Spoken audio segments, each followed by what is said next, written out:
नमस्कार दोस्तों, मैं हूं आपकी अनीता सिंह। हम पढ़ रहे थे अलंकार। अलंकार में हम लोगों ने रूपक अलंकार को देखा है। आज हम पढ़ेंगे रूपक अलंकार का दूसरा भेद, परंपरित रूपक अलंकार। कल हम लोगों ने रूपक अलंकार की परिभाषा एवं सांग रूपक अलंकार को पढ़ लिया है। रूपक अलंकार के 3 भेदों को हमें पढ़ना है: सांग रूपक, परंपरित रूपक, निरंग रूपक। आज हम परंपरित रूपक को देखेंगे, इसके बाद निरंग रूपक को भी पढ़ेंगे। चलिए हम शुरू करते हैं आज का वीडियो। अगर आपने चैनल को लाइक और सब्सक्राइब नहीं किया है तो प्लीज़ चैनल को लाइक और सब्सक्राइब कर लीजिए। शुरू करते हैं परंपरित रूपक अलंकार। परंपरित रूपक अलंकार, जहाँ बाद में आने वाला रूपक पहले आए हुए रूपक पर आश्रित हो, वहाँ परंपरित रूपक अलंकार होता है। बाद में आने वाला पहले पर आश्रित हो, यानी जिस पंक्ति में रूपक 2 बार आए, जिस पंक्ति में रूपक 2 बार आए वहाँ परंपरित रूपक अलंकार होता है। और 2 बार आने से ही मतलब नहीं है, 2 बार आए बाद में आने वाला पहले पर आश्रित हो, यानी एक दूसरे पर आश्रित हो, वहाँ जो है परंपरित रूपक अलंकार होता है। उदाहरण से हम समझेंगे तो समझ में आ जाएगा। जय जय गिरिवर राज किशोरी, जय महेश मुख चंद चकोरी। जय जय गिरिवर, पहली पंक्ति में जो है पार्वती का जय जयकार किया गया है। गिरिवर राज किशोरी, गिरिवर यानी पर्वतराज, गिरिवर पर्वत को कहते हैं, और राज यानी राजा, पर्वतों का राजा कौन, जो है पार्वती के पिता हिमालय। तो इसमें जो है पहले में पार्वती जी का जय जयकार किया गया है। दूसरे पंक्ति में जय महेश मुख चंद चकोरी, महेश यानी शिव जी, और शिव जी के मुख को क्या बता दिया, चंद बता दिया, चांद बता दिया। तो पार्वती को क्या बताया है, चकोर, यानी चांद और चकोर का संबंध है। ये सब जानते हैं, हम सब जानते हैं कि चांद का संबंध चकोर से है। तो पहले को चांद बता दिया तो दूसरे को क्या बता दिया, चकोर बता दिया। तो यहाँ जो है दोनों क्या है, परंपरित रूपक, यानी परंपरा से बने हुए, बधे हुए हैं। तो चांद जो है चकोर से, आप जानते हैं कि चांद जो है, चकोर चांद को ही देखती है, तो चांद और चकोर का संबंध है, तो यहाँ पे परंपरित रूपक अलंकार हो जाएगा। दूसरा उदाहरण है, अस कही फिरी चितय तेहि ओरा, सिय मुख शशि भये नयन चकोरा। अस कही फिरी चितय तेहि ओरा, रामचंद्र जो है सीता की तरफ देखते हैं कि और जो है अस कही, ऐसा कहकर वे सीता की तरफ देखने लगते हैं। इस पंक्ति का ही अर्थ बता रहे हैं। तो सियमुख शशि भय नयन चकोरा, यहाँ इस लाइन में हमें सिर्फ अलंकार समझना है, ठीक है। इस पंक्ति का अर्थ समझना हमारा मकसद नहीं है, हमें अलंकार समझना है। तो अलंकार के लिए बस ये 2 पंक्ति ही आएगा। तो सियमुख शशि भय नयन चकोरा, सीता का मुख क्या है, शशि यानी चांद है। तो राम के नेत्र क्या है, चकोर, यानी अभी पहले ही बताया है कि चांद का चकोर से संबंध है। तो सीता का मुख यहाँ चकोर बताया गया है, सीता का मुख शशि बताया गया है, राम के नेत्रों को क्या बताया गया है, चकोर बताया गया है। तो यहाँ भी क्या हो जाएगा, परंपरित रूपक अलंकार हो जाएगा। तीसरा उदाहरण है, रात बीतने पर है अब तो मीठे बोल बोल दो तुम, प्रेमा अतिथि है खड़ा द्वार पर, हृदय कपाट खोल दो तुम। यहाँ दूसरी पंक्ति में जो है वो क्या है, परंपरित रूपक अलंकार है।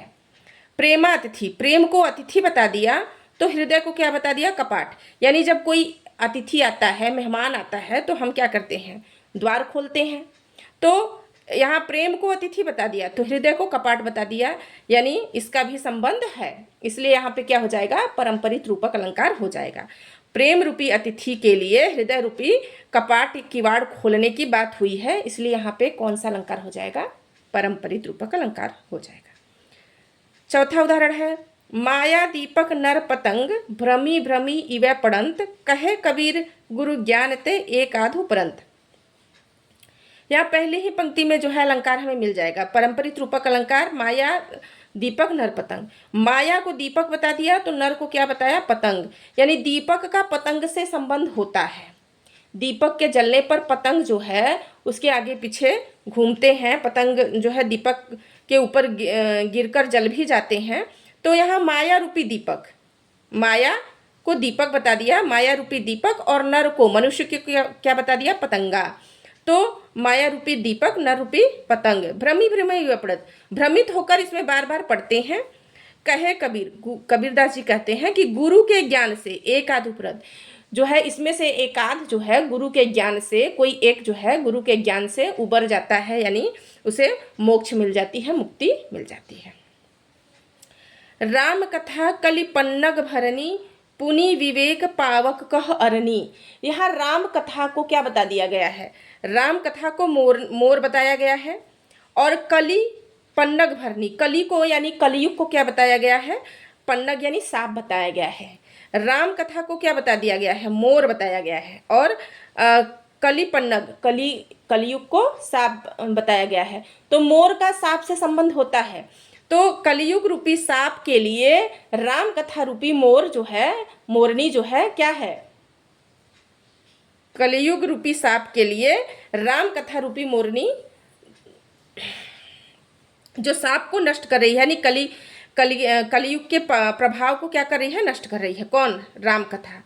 पुनि विवेक पावक कह अरनी, यहाँ विवेक को पावक बताया गया है, अग्नि बताया गया है, विवेक को अग्नि बताया गया है।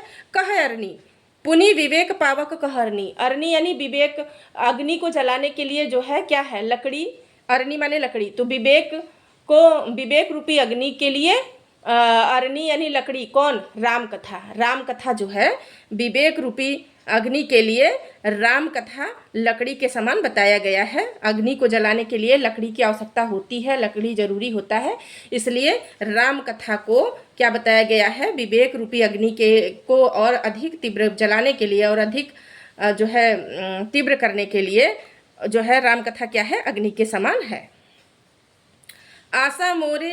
आशा मेरे हृदय मरु की मंजू मंदाकिनी है। इसमें परंपरित रूपक अलंकार नहीं होगा, यह मैंने लिख तो दिया है, लेकिन इसमें जो है कौन सा अलंकार होगा? निरंग रूपक अलंकार होगा। देख लेते हैं, हम इसका अर्थ समझ लेते हैं, लेकिन इसमें परंपरित रूपक अलंकार नहीं होगा। आप इसको समझिएगा मित्रों, जो है इसमें अलंकार तो रूपक ही है, लेकिन परंपरित रूपक नहीं है। आशा मेरे हृदय मरु की मंजू मंदाकिनी है, यानी आशा को हृदय की मरु, आशा को क्या बता दिया? आशा मेरे हृदय रूपी मरुस्थल में एक सुंदर मंदाकिनी नदी के समान है। तो यहाँ पहला रूपक, यहाँ एक ही रूपक है, आशा को हृदय रूपी मंजू की मंदाकिनी नदी बता दिया है, तो इसमें एक ही बार रूपक आया है, तो यहाँ जो है निरंग रूपक हो जाएगा। इसको हम निरंग रूपक में देख लेंगे अच्छे से। अगला उदाहरण देखते हैं। मन सागर मनसा लहरी। यहाँ मन को सागर बता दिया है और इच्छाओं को लहर बता दिया गया है, तो इसमें क्या हो जाएगा? इसमें परंपरित रूपक हो जाएगा, क्योंकि मन क्या है? सागर है। मन सागर और मनसा इच्छाएं क्या है? लहर। सागर और लहर का संबंध होता है, तो मन को सागर बना दिया, और मन में इच्छाएं उत्पन्न होती हैं, तो इच्छाओं को लहर बता दिया। तो यहाँ भी कौन सा? परंपरित रूपक अलंकार हो जाएगा। बूढ़ी बहे अनेक, अब इच्छाओं में तो अनेक लोग जो है क्या करते हैं? डूबते रहते हैं, बहते रहते हैं। तो मन सागर मनसा लहरी, मन रूपी सागर और मनसा रूपी लहर में बूढ़े बढ़े डूबते रहते हैं और बहते रहते हैं, अनेक यानी अनेक जो है इसमें डूबते रहते हैं, उतराते रहते हैं। चलिए अगला देखते हैं। राम नाम सुंदर कर तारी, संशय विहग उड़ावन हारी। यहाँ पे परंपरित रूपक अलंकार हो जाएगा, क्योंकि राम नाम सुंदर, राम के नाम को सुंदर हाथों की ताली बताया है। राम नाम सुंदर करतारी, राम के नाम को हाथों की सुंदर ताली बताया है। संशय विहग उड़ावन हारी, यहाँ विहग माने होता है पक्षी, तो संशय रूपी पक्षी को उड़ाने वाला कौन? हम ताली बजा के पक्षियों को उड़ाते हैं, हाथ की ताली बजा के पक्षियों को उड़ाते हैं, तो हाथ की ताली बजाने से पक्षियों के उड़ाने का संबंध है। तो राम का नाम जो है क्या है? हाथ की सुंदर ताली को है, और संशय रूपी यानी हमारे मन में जो शंका है, संशय है, उसे उड़ाने वाला है कौन? राम नाम का सुंदर ताली। तो यहाँ पे राम नाम का सुंदर ताली, राम नाम को हाथ की सुंदर ताली और संशय विहंग, संशय को पक्षी बताया है, इसलिए यहाँ पे कौन सा अलंकार हो जाएगा? परंपरित रूपक अलंकार हो जाएगा। तो आज परंपरित रूपक अलंकार हम लोगों ने देख लिया, कल हम पढ़ेंगे निरंग रूपक अलंकार। आज के लिए इतना ही। जय हिंद।